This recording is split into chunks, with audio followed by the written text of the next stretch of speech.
26 जनवरी को परसों, अब चंद घंटे बाकी हैं, लाल चौक में फैसला हो जाएगा किसने अपनी मां का दूध पिया। कब हुई थी प्राइम मिनिस्टर नरेंद्र मोदी और गृह मंत्री अमित शाह की मुलाकात? कैसे अहमदाबाद की सड़कों पर स्कूटर पर घूमने वाले मोदी शाह की जोड़ी पहुंची केंद्र तक? और कब देखा था पीएम मोदी ने जम्मू कश्मीर से आर्टिकल 370 हटाने का महत्वाकांक्षी सपना? दोस्तों, रेलवे स्टेशन पर चाय बेचने से लेकर भारत के प्रधानमंत्री बनने तक नरेंद्र मोदी जी का सफर काफी रोमांचक और मुश्किलों से भरा रहा है। हालांकि उनकी जीवनी तो हम सभी जानते हैं, लेकिन आज हम आपको पीएम मोदी के जीवन से जुड़ी कुछ ऐसी अनसुनी कहानियां बताएंगे जो शायद आप नहीं जानते होंगे। लेकिन उसके पहले नए दर्शक जल्दी से चैनल को सब्सक्राइब कर दीजिए। तो चलिए शुरू करते हैं पीएम मोदी की अनसुनी बातें वीडियो का पार्ट 2। मोदी जी के बारे में लिखने वाले पत्रकार बताते हैं कि 80 के दशक में कुछ साल मोदी जी पांडरवाड़ा में रहते थे। पांडरवाड़ा से अहमदाबाद करीब 150 किलोमीटर दूर है और उस वक्त ज्यादा बस सेवा भी उपलब्ध नहीं थी। ऐसे में मोदी जी रोज सुबह साफ सुथरे कपड़े पहनकर एक झोला उठाकर पांडरवाड़ा से अहमदाबाद की बस में बैठ जाते थे और अहमदाबाद आकर वो उसी बस की कुर्सी पर अपना झोला रख देते थे। फिर अपने अंकल की चाय की दुकान पर जाकर बैठते थे। अब शाम के वक्त जब वो वापस पांडरवाड़ा जाने के लिए स्टेशन जाते थे और अपनी सीट पर फिर बैठ जाते थे, लेकिन उनके दोस्त बताते हैं कि मोदी जी को सिर्फ गुस्सा एक ही बार आता था और वो तब था जब उनका कोई झोला उठाकर कहीं और रख दे और खुद उनकी सीट पर बैठ जाए। उनका कहना था कि जब एक बार मोदी जी कुर्सी पर बैठ जाएं तो कोई कुर्सी नहीं छोड़ते, जिसका लाइव एग्जाम्पल हम देख रहे हैं। अब राजनीति में प्रधानमंत्री नरेंद्र मोदी और केंद्रीय गृह मंत्री अमित शाह की जोड़ी को जय वीरू की जोड़ी माना जाता है। इन दोनों ने मिलकर आज भारत की राजनीति में एक नया चैप्टर डाल दिया है। लेकिन क्या आप जानते हैं कि नरेंद्र मोदी और अमित शाह की मुलाकात कब हुई थी? तो साल 1982 में नरेंद्र मोदी अहमदाबाद में राष्ट्रीय स्वयंसेवक संघ के प्रचारक के रूप में काम किया करते थे। उसी वक्त 17 वर्षीय नौजवान अमित शाह ने भी आरएसएस की कई छात्र इकाई अखिल भारतीय विद्यार्थी परिषद को ज्वाइन किया।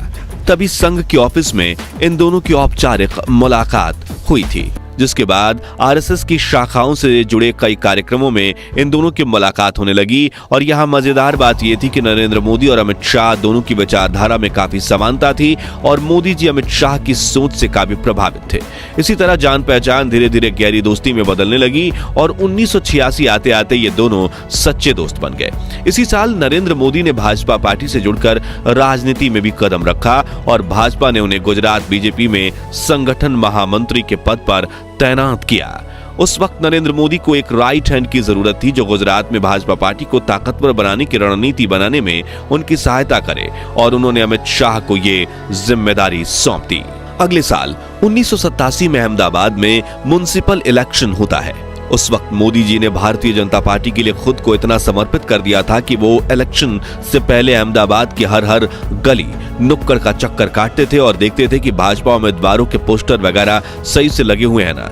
इस दौरे पर नरेंद्र मोदी के पास कोई गाड़ी नहीं थी, वो एक स्कूटर पर जाते थे। जी हाँ, वो एक स्कूटर के पीछे बैठते थे और वो स्कूटर चलाते थे उनके जिगरी दोस्त अमित शाह। इसी तरह ये दोनों काफी लंबे समय तक अहमदाबाद की गलियों में स्कूटर पर घुमा करते थे, जो आज पीएम मोदी दुनिया के सबसे पावरफुल लीडर्स में से एक हैं। लेकिन इतनी ऊंचाइयों तक पहुंचने के लिए उन्होंने शुरुआत कहां से की, वो देखना भी काफी अहम है। इससे हमें उनकी विनम्रता और असली कारण का पता चलता है और वो पूरे भारतवासियों पर ऐसा जादू किया है कि आज आधे से ज्यादा देशवासियों के दिल में वो बैठ गए हैं। साथियों, अब जरा थोड़ा गौर से सुनिएगा। 90 के दशक में नरेंद्र मोदी और अमित शाह की जोड़ी का ही करिश्मा था कि उनके नेतृत्व में 1995 में हुए गुजरात के विधानसभा चुनाव में भाजपा को पहली बार जीत मिली। हालांकि तब भाजपा ने पार्टी के वरिष्ठ नेता केशुभाई पटेल को गुजरात का मुख्यमंत्री बनाया था। भारत के वरिष्ठ पत्रकार राजदीप सरदेसाई उस वक्त का एक इंसिडेंट बताते हैं।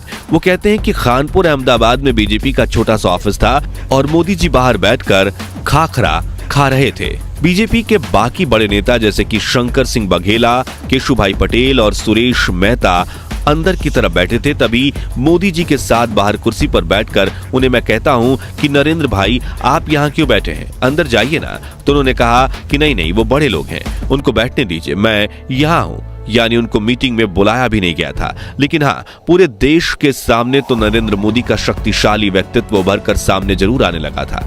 हालांकि ये सिर्फ गुजरात के चुनाव की जीत का कारण नहीं था, बल्कि उससे 2 साल पहले नरेंद्र मोदी जी के नेतृत्व में ही देश में बहुत बड़ा आंदोलन हुआ था। जी हां, हम बात कर रहे हैं राम मंदिर आंदोलन की।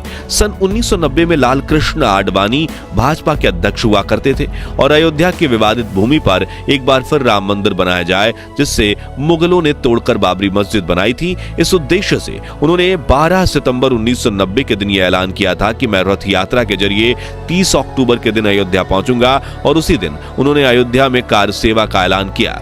फिर 25 सितंबर 1990 से सोमनाथ से अयोध्या की राम यात्रा शुरू हुई। उस दौरान नरेंद्र मोदी ही लाल कृष्ण आडवाणी के राइट हैंड बने थे। पूरे रथ यात्रा आंदोलन की कमान उन्होंने ही संभाली थी और 63 वर्षीय आडवाणी जी को कोई परेशानी ना हो, उसका ध्यान रखते हुए वो खुद भी उनके साथ सोमनाथ से अयोध्या के सफर पर निकले थे। करीब 1 महीने बाद रथ यात्रा बिहार पहुंची, जहां 23 अक्टूबर की रात लाल कृष्ण आडवाणी समस्तीपुर के सर्किट हाउस में रुके थे। तभी बिहार के लालू प्रसाद यादव की सरकार ने यह तय किया कि वो आडवाणी जी को अयोध्या नहीं पहुंचने देंगे, और रात के करीब 1:30 बजे आडवाणी जी को गिरफ्तार करने के लिए बिहार पुलिस सर्किट हाउस पहुंची। और उस वक्त की फुटेज में आप देख सकते हैं कि मोदी जी लाल कृष्ण आडवाणी के बिल्कुल बगल में उनकी ढाल बनकर खड़े हैं। दोस्तों, आप सभी जानते होंगे कि पीएम मोदी के नेतृत्व में ही 5 अगस्त 2019 को ऐतिहासिक फैसला आया था, जब जम्मू कश्मीर से आर्टिकल 370 हटाया गया था। लेकिन क्या आप जानते हैं कि यह नियम क्या था और क्यों जम्मू कश्मीर की जनता इससे परेशान हो चुकी थी? आइए जानते हैं।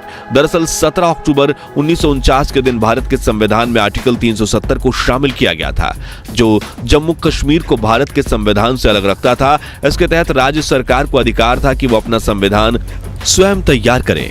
अगर संसद को राज्य में कोई कानून बनाना हो तो इसके लिए यहाँ की सरकार की मंजूरी लेनी होती थी। वहीं पहले जम्मू कश्मीर का राष्ट्रीय ध्वज भी अलग था, और तो और यहाँ के लोगों के राष्ट्रीय ध्वज का सम्मान करना भी अनिवार्य नहीं था। साथ ही अन्य राज्यों के नागरिक जम्मू कश्मीर की संपत्ति नहीं खरीद पाते थे, इसलिए राज्य की प्रगति में भी अड़चन आती थी। और आपको बता दें कि प्रधानमंत्री नरेंद्र मोदी ने जम्मू कश्मीर में आर्टिकल 370 हटाने का सपना तब देखा था जब केंद्र में बीजेपी की सरकार तक नहीं थी। हम बात कर रहे हैं साल 1998 की। यकीन नहीं हो रहा हो तो उन्हीं की जुबानी सुनिए। हिंदुस्तान की जनता ने हमको जितनी मात्रा में वोट दिए, उतनी मात्रा में ही हम गुड डिलीवर कर सकते हैं। अगर हमको 2/3 बहुमत दिया होता तो हम धारा 370 को भी निकालने का निर्णय कर सकते थे। फिर अप्रैल 2014 में प्राइम मिनिस्टर बनने से पहले भी उन्होंने इस मुद्दे पर बात की थी। आप भी सुनिए। अगर कश्मीर को आगे बढ़ाना है और जो अच्छी चीजें हैं, अगर उसका लाभ कश्मीर को नहीं मिलता है और कश्मीर हमारा पीछे रह जाएगा तो देश का भला होगा क्या? तो जैसे अन्य राज्य प्रगति करते हैं वैसे कश्मीर की होनी चाहिए, नहीं होनी चाहिए। वो मानते थे कि जब तक आर्टिकल 370 लगा रहेगा तब तक कश्मीर पिछड़ा रहेगा, और मौका मिलते ही उन्होंने कश्मीर को इन बंदिशों से आजादी दिलवा दी, जिसके बाद वहां पर पिछले 4 सालों में सचमुच विकास हुआ है और उसकी तारीफ पूरी दुनिया कर रही है। कहा जाता है कि जब साल 2001 में गुजरात में बीजेपी की पकड़ कमजोर हो रही थी, तभी केंद्र में एनडीए की सरकार थी और प्रधानमंत्री थे अटल बिहारी वाजपेयी, जिन्होंने मोदी जी को बुलाकर कहा था कि अब आपको गुजरात जाना चाहिए, यानी कि अब आपको गुजरात का मुख्यमंत्री बनना चाहिए। जिसके बाद मोदी जी गुजरात आ गए और 7 अक्टूबर 2001 के दिन वो गुजरात के मुख्यमंत्री बने। तभी पत्रकार सुधीर चौधरी ने एक इंटरव्यू में उनसे पूछा था कि आप मानते हैं कि गुजरात एक राम राज्य है जहां जाति पाति नहीं है, समस्याएं नहीं है? तभी मुख्यमंत्री नरेंद्र मोदी ने कहा था कि गुजरात में राम राज्य बनाने की बहुत संभावनाएं हैं। जिस भूमि ने गांधी को जन्म दिया है, उस भूमि में राम राज्य बनने की संभावना मैं बहुत ज्यादा देखता हूँ। फिर उन्होंने पूछा कि क्या आपकी दिल्ली से गुजरात में पैरा ड्रॉपिंग हुई है? उस पर मोदी जी ने काफी मजेदार जवाब दिया था। नरेंद्र भाई, आप तो गुजरात में ही है, गुजरात में आपने इतना काम किया और आप तो गुजरात जाते ही नहीं है, और अब मैं गया तो आप पूछ रहे हैं कि पैरा ड्रॉपिंग हो गया। मुझे बड़ा आश्चर्य हो रहा है भैया कि जो जिस धरती में पैदा हुआ उसका पैरा ड्रॉपिंग कह रहे हैं। जी हाँ, उन्होंने कहा था कि मैं गुजरात की धरती पर ही पैदा हुआ तो पैरा ड्रॉपिंग कहां से हुई भाई? खैर, नरेंद्र मोदी के गुजरात के मुख्यमंत्री बनने से पहले ही जनवरी 2001 में कक्ष में भयंकर भूकंप आया था जिसने 20,000 से भी ज्यादा मासूमों की जान ले ली थी, 1,66,000 लोगों को जख्मी किया था और लाखों लोगों को बेघर कर दिया था। चीफ मिनिस्टर बनने के बाद कक्ष जाकर वहां के इतने बुरे हालात देखकर उन्होंने कक्ष के हालात सुधारने के संकल्प लिए और उनके नेतृत्व में जल्द ही पूरे राज्य को रिवाइव किया गया। मोदी जी ने कक्ष के रेगिस्तान में रह रहे लोगों तक उन्होंने नर्मदा नदी का पानी पहुंचाया और वहां कई उद्योगों का विकास करवाया और कक्षी लोगों को फिर अपने पैरों पर खड़ा होने में सहायता की। आज कक्ष में काफी बड़ा सोलर प्लांट है, 35 से अधिक कॉलेज, एक विश्वविद्यालय, 1000 से अधिक नए स्कूल, एक नया भूकंप प्रतिरोधी जिला अस्पताल और हर घर के लिए नर्मदा का पानी है। यहां तक कि आज कक्ष के कांडला और मुद्रा बंदरगाह सामूहिक रूप से देश के 30% शिपिंग कार्गो को संभालते हैं। तो दोस्तों, आज के लिए बस इतना ही।